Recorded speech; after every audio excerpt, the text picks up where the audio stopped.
আসসালামু আলাইকুম ওয়া রাহমাতুল্লাহি ওয়া বারাকাতুহু। আজকে জুমা মোবারক।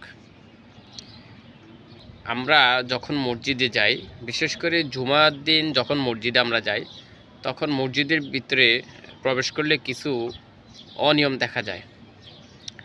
দেখেন, আমরা মসজিদের ভিতরে যখন বসি, মানে এমনভাবে বসি প্রায় এখানে 2 জন লোক বসতে পারে।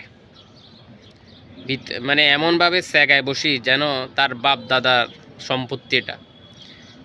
এরকম একটা ঘটনা ঘটছে আমার সাথে মসজিদে। যখন মসজিদে প্রবেশ করি তখন সে লোক বলল, ভাই উপরে জায়গা আছে, উপরে যান। আমি বললাম, হ্যাঁ উপরে তো জায়গা আছে অবশ্যই, যে আপনি যেভাবে বসছেন এখানে 2 জন লোক বসতে পারবে, দাঁড়াইলে জায়গা হবে। আসলে মসজিদে আসছেন নামাজ পড়তে, আল্লাহকে রাজি খুশি করার জন্য, ন্যাক আমলের জন্য। এমন কথা বলবেন না যে কথার কারণে অন্য মানুষ কষ্ট পায়। যদি অন্য মানুষ কষ্ট পায় তাহলে ন্যাক আমল তো দূরের কথা, সব আমল বরবাদ হয়ে যাবে। এই বিষয়টা বেশি সবাই সতর্ক রাখবেন।